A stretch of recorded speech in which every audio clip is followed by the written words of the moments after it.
ආයුබෝවන්. අද කතා කරන්න යන්නේ මින්නේරි ජාතික වනෝද්‍යානයේ වන අලි ගැන.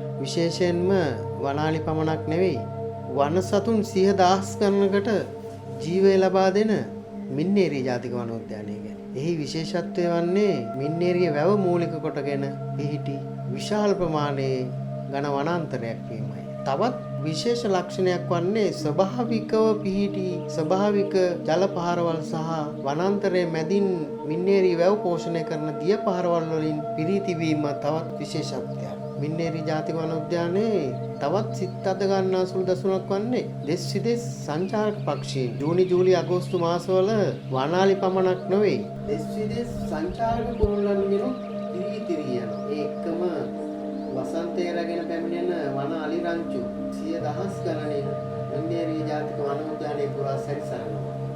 මේක නිකම් වනාලි ජලය සොයාගෙන පැමිණීමක් නෑ.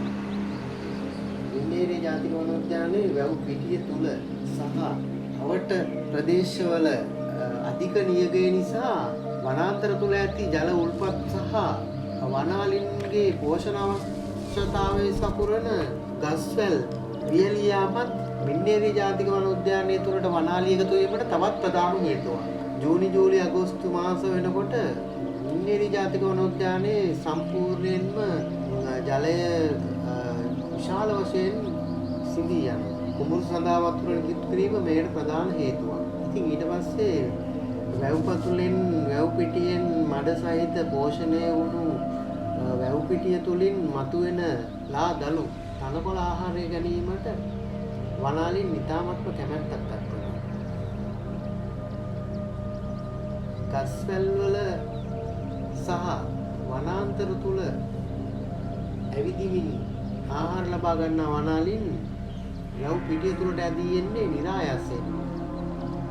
ඒ ඊ타මත්ම චමත්කාර ජනක දසුනක් වෙන්නේ වනාලින් සහ වනාලි රංචු තුලින් මතුවන විශාල දල ඇතුළු. ඒගොල්ලොන්ගේ ප්‍රජනන ක්‍රියාවලියේදී ප්‍රධාන තැනක් ගන්න මින්නේරිය සහ කෞතුක ජාතික වනෝද්‍යාන තුල සහ පුංචි පැටවුන්ගේ සහ විශාල දල ඇතුන් දක්වා විහිදෙන මෙම වනාලි රංචු ප්‍රධාන වශයෙන් ලංකාවේ ප්‍රධානම වනාන්තර තුලිනුත් එතකොට විශේෂයෙන්ම වස්ගමු ජාතික වනෝද්‍යානය සහ කවුඩුල්ල ජාතික වනෝද්‍යානය එතකොට සෝමාවතී ජාතික වනෝද්‍යානය වගේ ප්‍රදේශවලුත් මේ වනාලි රංචු එකට එකතු වෙනවා. සාමාන්‍යයෙන් ජූනි ජූලි අගෝස්තු මාසවල කඩින් කඩ වනාලි 400කට 500කට ආසන්න වනාලි සංඛ්‍යාවක් මින්නේරිය ජාතික වනෝද්‍යාන තුල දැක ගන්න පුළුවන්. එතකොට තවත් ප්‍රධානම කාරණාවක් වෙන්නේ ආසියාතික වනාලින් එකවර වනාලි 250ක 300ක රංචු එකවර බලා ගැනීමට හැකිවන එකම ස්ථානයක් මින්නේරිය සහ කවුරුළු ජාතික වනෝද්‍යානය වීමත් තවත් විශේෂයි. ඉතින් වෙනස් කැලෑවල් වල වෙනස් නායකින් යටතේ ජීවත් වුණු වනාලින් 100,000 ගණනක් එකම තැනකට එකතු වීම සහ උන්ගේ හැසිරීම සහ උන්ගේ හැසිරීම් රටාව ඉතාමත්ම පුදුමාකාරයි.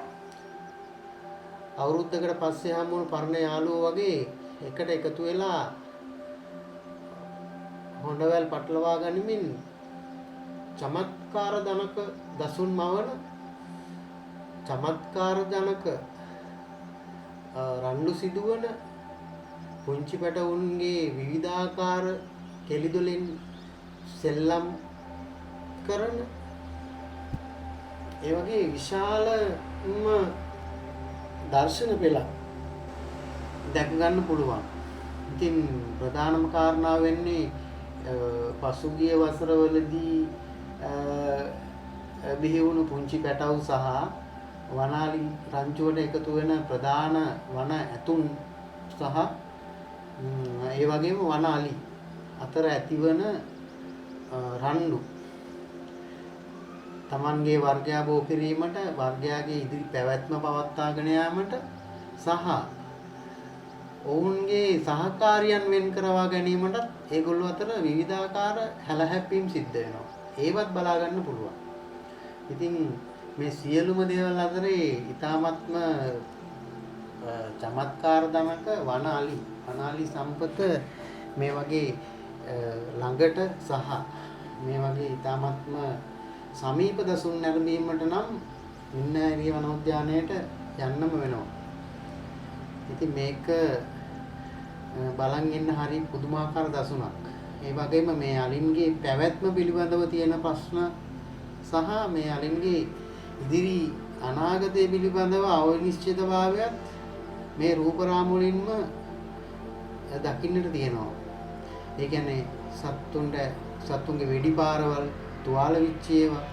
ඉතින් ඒ වගේ හරි කනගාටුදායක සිදුවීමුත් මේ රූප රාමු තුලින් අපිට දැක ගන්න පුළුවන්. ඉතින් වනාලි සහ මිනිසුන් අතර තියෙන සබැඳියාව, මිත්‍රත්වය සහ වනාලින්ගේ හැසිරීම් රටා, වනාලි කොච්චර වනාලින්ගේ වර්ගයා වෙනුවෙන් කැප වෙනවද කියන එක, තමන්ගේ පැටවුන් රැක ගැනීමට කැප වෙනවද කියන එක මේ උද්‍යානය තුළ මේ වනාලින්ගේ හැසිරීම තුළින් ඉතාමත්ම පැහැදිලිව සහ ඉතාමත්ම අලංකාර ජනක ලෙස මිනිස්සුන්ට ගොඩාක් පාඩම් උගන්වනවා.